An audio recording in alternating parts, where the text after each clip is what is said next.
পৃথিবীর সুন্দরতম বস্তুর সময়কাল খুবই স্বল্প, আর মধুরতম ভালোবাসার সময়কাল তার চেয়েও অল্প। স্বপ্নবোনা মুহূর্তগুলো সবসময় ক্ষণিকের জন্যই হয়, তবুও ভালোবাসার প্রতি দুর্নিবার আকর্ষণ বোধ হয়। স্বপ্ন বোনার জন্য ক্ষণিকের সময়টুকুর প্রতিই মানুষের আজীবন অপেক্ষা। আকাশ সুন্দর বিভিন্ন রঙের খেলায় মত্ত হলে, প্রকৃতি সুন্দর নানা রঙের সংমিশ্রণে, মানুষের মন তৃপ্ত হয় বহু রঙিন স্বপ্নের অগোচরে। হাজারো স্বপ্ন ঘেরা মন, স্বপ্ন না থাকলে জীবন রঙিন হতো না। তোমায় নিয়ে না ভাবলে হাজারো স্বপ্ন আমার আঙিনায় ভিড় জমাতো না। তুমি হলে আমার সেই স্বপ্ন, যে স্বপ্ন একদিন কিংবা এক মুহূর্ত না দেখলে আমার মৃত্যু হবে। আমার স্বপ্ন ছাড়া আমি বাঁচব না, আর তুমি ছাড়া আমার স্বপ্ন সার্থক হবে না। এই লেখাটি কোনো কবি সাহিত্যিকের লেখা নয়, এটা আমার লেখা। 2013 সালের 12 সেপ্টেম্বর আমি লেখাটি লিখেছিলাম। অনেক দিন পর স্মৃতির ডায়েরি খুলে লেখাটি চোখে পড়ল। আমার ছাত্রজীবন থেকে এই টুকটাক লেখার অভ্যাস ছিল। 2013 সালে যখন আমি লেখাটি লিখেছিলাম তখন আমি বিশ্ববিদ্যালয়ের ছাত্রী। তখন এই লেখাটি আমার লেখা ছিল।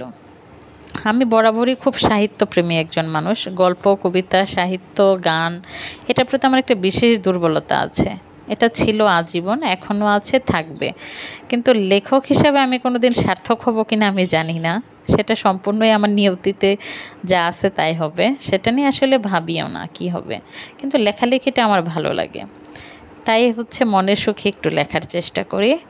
আর এটা তো সত্যি কথা, তাই না? আকাশ তো বিভিন্ন রঙে মত্ত হলে সুন্দর, আর প্রকৃতি তো নানা রঙের সংমিশ্রণে সুন্দর। আর আমাদের মন, আমরা সবসময় রঙিন স্বপ্ন দেখতে পছন্দ করি, আমরা কখনোই সাদা কালো স্বপ্ন দেখি না। এখন রঙিন স্বপ্নের সাথে যেটা করতে হবে সেটা আমাদের জীবনকে সুন্দর করে পরিচালনা করতে হবে।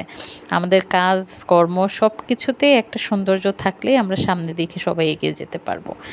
আরেকটা বিষয়, আজ পবিত্র জুম্মাবার, আল্লাহ তাআলার একটা মহান রহমতের দিন, আর চলছে রমজান মাস। আল্লাহ তাআলা আমাদের উপর রহমত দিয়েছেন, আমরা সবাই সবার জন্য দোয়া করব। আর শুক্রবার দিন জানেন তো, আসরের পর থেকে মাগরিবের আগ পর্যন্ত দোয়া কবুলের একটা উত্তম সময়। আর এমনিতেও রোজা অবস্থাতে সারাদিনই দোয়াই কবুল হয়। আসলে আমরা সবাই সবার জন্য অনেক বেশি বেশি দোয়া করি, আল্লাহ আমাদেরকে ক্ষমা করুন, আমাদের সবার ভবিষ্যৎ জীবনটা অনেক সুন্দর ও উজ্জ্বল হোক, এই দোয়াটাই করছি সবার জন্য। আসলে পবিত্র জুমা মোবারক। আমি শুক্রবার আসলে খুব খুশি হই, আমার নিজের জন্মটাও শুক্রবারে। সবার জন্য একদম মন থেকে দোয়া করছি, সবাই ভালো থাকবেন। সবার জন্য প্রাণ ঢাল অভিনন্দন ও শুভেচ্ছা রইল। সবাই রমজানের পবিত্রতা অবলম্বন করি আমরা, এবং সবাই সবার জন্য দোয়া করি, সবাই সবার পাশে থাকি। সবাই অনেক অনেক ভালো থাকবেন। সাথে রান্নান ব্লগ চ্যানেল থেকে বিদায় নিচ্ছি। সবার জন্য শুভকামনা রইল, সবাই ভালো থাকেন। আসসালামু আলাইকুম।